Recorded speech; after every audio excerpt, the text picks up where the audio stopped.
안녕하세요, 윤아약입니다. 많은 분들께서 약대를 합격하고 나서 입학하기 직전 이 겨울방학을 어떻게 보내면 좋을지에 대한 질문을 정말 많이 해주셨는데요. 2025년 버전으로 한번 새로 촬영을 하게 되었습니다.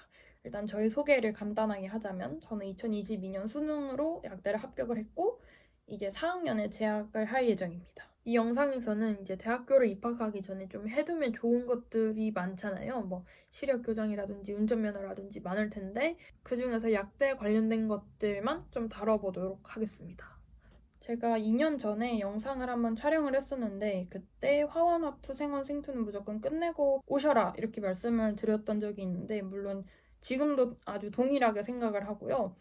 약대에서 배우는 이 과목들이 다 여기랑 연관이 되어 있거든요. 이걸 기반으로 해서 이게 쌓아가는 건데 이거를 완벽하게 안 해두고 들어오시면 약대에서 처음 배우게 되는 그런 과목들부터 좀 흔들리게 되거든요. 그러니까 기반을 잘 쌓아가서 올려야 되는데 이 과목들이 받쳐주지 못하면 그 위를 쌓아가는 게 아무래도 좀 더 힘들어지겠죠.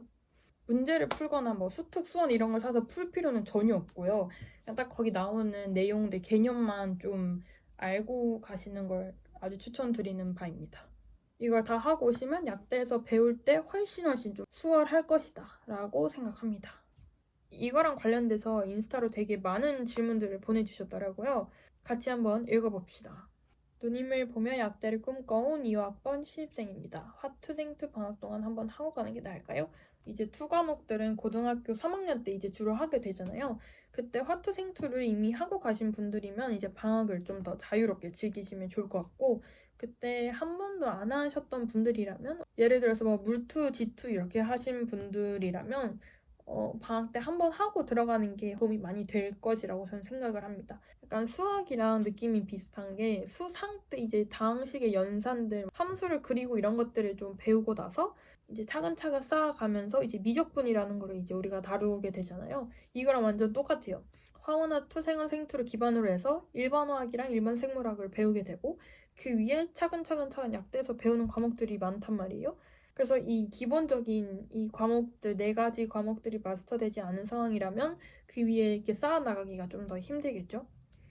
고등학교 가기 전에 화학이랑 생명 개념 예습하셨다는데 EBS로 예습해도 괜찮을까요? 저는 사실 고등학교 내신으로 학교 생투를 다 끝내고 가서 따로 방학 동안 뭐 예습을 하거나 하지는 않았습니다. 고등학교 가기 전? 대학교라고 생각을 하고 이 질문에 대한 답을 정리를 했었는데 고등학교네요?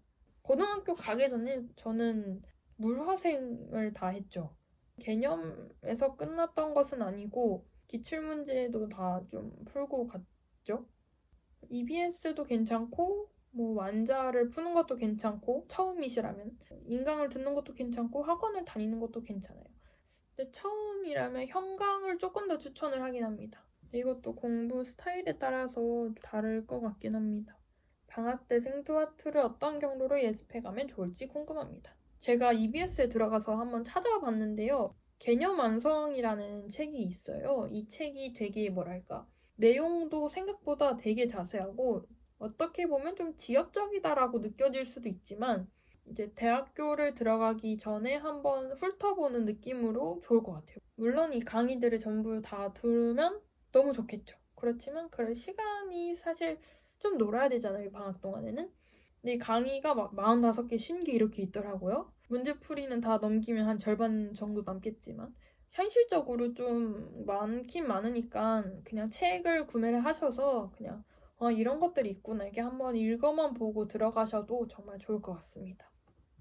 이제 고등학생을 대상으로 그런 인강이나 책을 설명하는 느낌이랑 대학생이나 성인들을 대상으로 이렇게 설명하는 느낌이랑 좀 많이 달라요. 고등학생들을 위한 강의에서는 조금 더 이해를 시켜주기 위해서 막 이렇게 설명을 해주시고 그런 느낌이 더 있거든요. 그래서 나중에 대학교에서 공부를 하다가 이해가 안 가시면 고등학교 인강을 찾아보실 수도 있어요. 그렇기 때문에 미리 한번 보시고 가는 걸 추천드리는 바입니다. 그리고 또 영어에 관련된 질문도 되게 많았어요. 영어 수능 2등급이 약학 수업 듣기에 많이 어려울까요? 아니요, 괜찮아요. 할만해요. 곧 약대에 진학할 것 같은데 혹시 영어 잘 못하면 수업 따라가기 많이 힘든가요? 물론 영어 논문 같은 걸 이렇게 찾아보고 읽고 분석하고 이런 것들을 하기는 해요. 그래도 뭐 엄청 무리가 가는 영어를 요구를 한다든지 그렇지는 않기 때문에 하다 보면 영어는 늘기 때문에 괜찮습니다. 영어를 잘 못해서 못 따라가는 것보다 화투 생투를 모르는 상태로 입학을 해서 따라가는 게 더 힘들 거예요.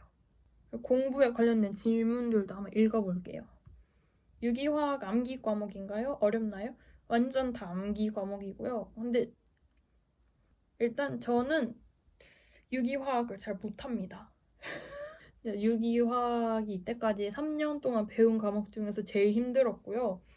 교수님들 입장에서는 피트로 다 유기화학을 끝내고 오신 분들을 계속 보시다가 유기화학을 아예 모르는 이제 수능 세대랑 딱 접하면서 이걸 모른다고? 약간 이런 느낌을 받으시는 것 같거든요. 그래서 저는 유기화학이 좀 많이 힘들었고요. 암기 과목이 아니겠죠. 근데 저는 잘 못하니까 암기 과목으로 받아들여지는 거겠죠. 나름대로 규칙과 뭐 다 있을 거예요. 저만 모를 뿐. 넘어갈게요. 수학 과목 중에서 미적분 잘 몰라도 괜찮나요? 미적분에 대해서 물어보시는 분들도 되게 많았거든요. 약간 뭐라고 얘기해야 되지? 미적분에 나오는 뭐 계산, 뭐 예를 들어 사인을 미분하면 코사인이 나오고 이런 것들이 중요하다기보다는 이런 게 미분의 정의구나, 뭐 미분의 식표현을 이렇게 하는구나 정도만 알아도 일단 수투 때 다 배우잖아요. 그 정도만 해도 엄청 막 힘들거나 그렇진 않아요. 고등학교처럼 식을 주고서 이걸 미분해서 계산을 하고 이런 문제는 이때까지는 본 적이 없었고 앞으로도 없을지 않을까요? 기본적인 미적분의 이해 정도만 하고 오신다면 수트를 다 하시고 오시면 뭐 괜찮겠죠? 화학과 생명과학 공부량 비율이 몇 대 몇인가요? 거의 반반인 것 같습니다. 이 화학이 고등학교 때 배웠던 게 이만큼이라면 대학교에서 배우는 거는 이만큼이거든요. 그러니까 유기화학 자체는 고등학교 때 배웠던 이 화학이랑 관련이 있지만 막 기가 막히게 관련이 있거나 그렇진 않거든요. 그래서 고등학교 때 배웠던 이 화학은 약대에서 분석학으로 이어지고 그다음에 유기화학이라는 분야가 새로 생기는 거예요. 그렇게 이해를 하시면 좋을 것 같은데. 그리고 이 유기화학이라는 분야는 이제 의약품 합성학 그리고 의학화학 이렇게 이어지거든요. 다음 질문. 화학을 썩 좋아하지 않는데 약대 가서 후회하지 않을까요? 라고 물어봐 주셨는데 고등학교 때 배우는 화학은 아주 일부였기 때문에 고등학교 화학을 썩 좋아하지 않아도 나머지는 뭐 아예 다른 새로운 분야니까 괜찮을 거라고 저는 생각합니다. 일단 제가 화학을 정말 안 좋아했었기 때문에 그렇다고 후회하진 않았어요. 제약회사를 가고 싶어서 약대를 지망하는데 이런 경우 물리를 꼭 해야 할까요? 제약회사를 가는 거랑 물리를 하는 거랑은 상관이 없겠죠? 이 물리를 꼭 해야 한다는 말이 물리학 1 또는 물리학 2를 꼭 해야 하냐라는 질문인 것 같은데 약대에 들어오시고 제약회사를 가시고 싶으시다면 가시면 됩니다. 이번에는 대학교와 약대 관련된 질문들에 대해서 답변을 해드려 볼게요. 대학교 다니는데 노트북 필수인가요? 패드만 있으면 불편한가요?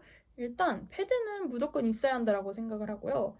왜냐면 교수님들께서 수업 자료를 직전에 올려주시거나 하는 경우들이 꽤 많기 때문에 프린트를 해서 다니거나 아니면 노트북 PDF로만 보기에는 좀 불편할 수도 있다라는 생각을 하는 편입니다. 노트북은 과제로 엑셀을 사용한다던가 뭐 그런 과제들이 좀 있긴 있는데 도서관이나 PC방 이런 데서 컴퓨터를 사용할 수 있기 때문에 엄청 막 필수적이지는 않을 것 같아요.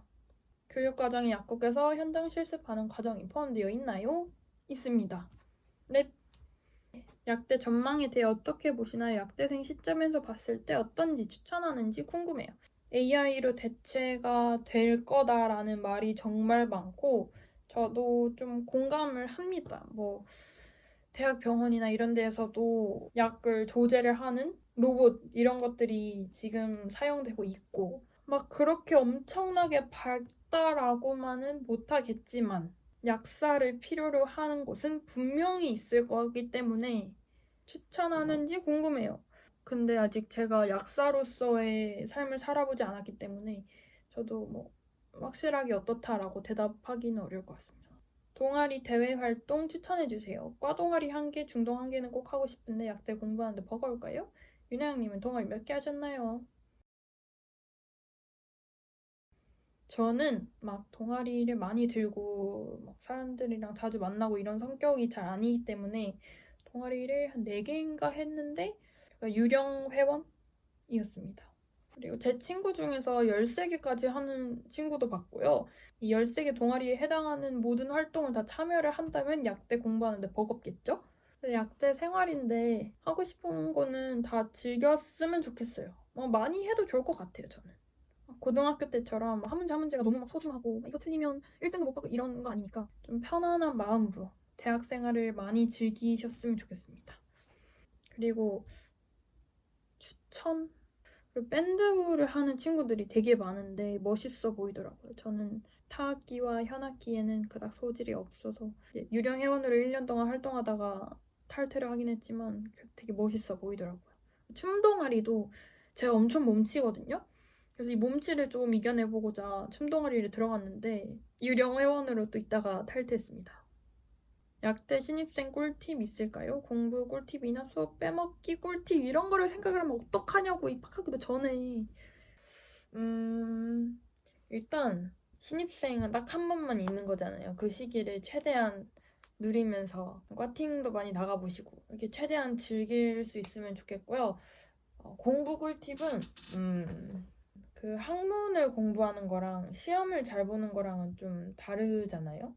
일단은 고등학교 시험과 대학교 시험은 확실히 다르다라는 것을 좀 알고 계시면 좋을 것 같고, 한번 시험을 쳐보시면 어떤 스타일로 문제가 나오는지, 어떤 시험인지 좀 알게 되실 거예요. 고등학교처럼 막 문제 열심히 풀고 그런 느낌의 공부는 또 아니기 때문에 한번 시험을 봐보시고 찾아가는 게 좋을 것 같습니다. 그리고 수업 빼먹기 꿀팁을 약대는 그 교수님들이 딱 이렇게 뭐라 해야 되지 정해져 있다고 해야 되나? 막 여기저기 듣고 이러진 않잖아요. 그래서 저 같은 경우에는 지금 1학년 때 처음에 뵀던 교수님을 이제 5학년 때까지 쭉 뵈야 되는 그런 커리큘럼이란 말이에요. 수업을 자주 빼먹고 결석하고 하기보다는 그래도 수업은 다 나가시는 게 좋을 것 같습니다. 어느 정도로 공부해야 장학금을 받을 수 있는지 학우들의 학업 분위기가 궁금해요. 그리고 대체적인 희망진로. 장학금은 학교마다 학년마다 엄청 차이가 크거든요. 편차가 크거든요. 저희 학교인 경우에는 저희 학번들 공부를 진짜 열심히 하는데 교수님들 말씀으로는 밑에 학번은 공부를 정말 안 한다고 하더라고요. 이게 너무 차이가 커서 뭐 어떻다라고 얘기는 할 수 없겠지만 그래도 성실함이 가장 중요하다고 생각합니다. 예를 들어서 뭐 어떤 과제를 언제까지 끝내야 되는데 까먹고 있다가 좀 늦게 제출한다던가 그렇게 해서 좀 감점이 되는 게 많아요. 그래서 그런 것들만 그래도 챙겨도 그런 데서 뭐 점수 안 깎이고 그리고 미리미리 공부해두면 시험 기간이 좀 편하긴 합니다. 물론 그렇게 잘 안 하죠. 약대 이번에 입학하는데 지방 약대의 분위기와 학점을 잘 받으려면 어떻게 공부 및 학교 생활해야 하는지 궁금해요.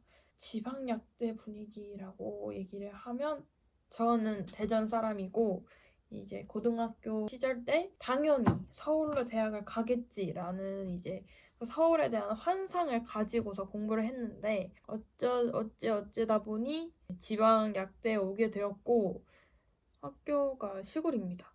그래서 학교 주위에 뭐 따로 할 게 없고요. 물론 그 뭐라 해야 되지? 대학가 이런 것들은 다 있어요. 있지만 제가 꿈꿔왔던 제가 상상해왔던 대학 생활은 아닙니다. 학교가 이제 지방 사립대다 보니까 중국인 분들의 수가 늘어나요. 학식을 먹으러 가면 중국어로 적혀 있는 안내 표지판을 볼 수가 있고요. 여기가 중국인지 한국인지 의심이 살짝 갈 때가 있습니다. 그리고 약대 안에서 엄청 끈끈하다는 장점이 있어요. 선후배들 사이에도 엄청 친하고 학생들이랑 교수님들도 엄청 친해요. 그런 부분에 있어서는 장점이라고 생각합니다. 학점을 잘 받으려면 일단 뭐 시험을 잘 받기 위한 공부를 하면 좋을 것 같고요. 선배님들한테 이제 자료를 받는 경우도 종종 있는데 그런 것들을 또 참고를 해서 공부를 하시면 좀 더 쉬울 것 같습니다. 제가 가장 인상 깊었던 질문 중에 하나였는데요. 약대를 다니면서 후회하는 순간이 있나요? 라는 질문이었는데 사실 매 시험 기간마다 내 약대를 왜 왔지? 라는 생각을 하고 살아가긴 합니다.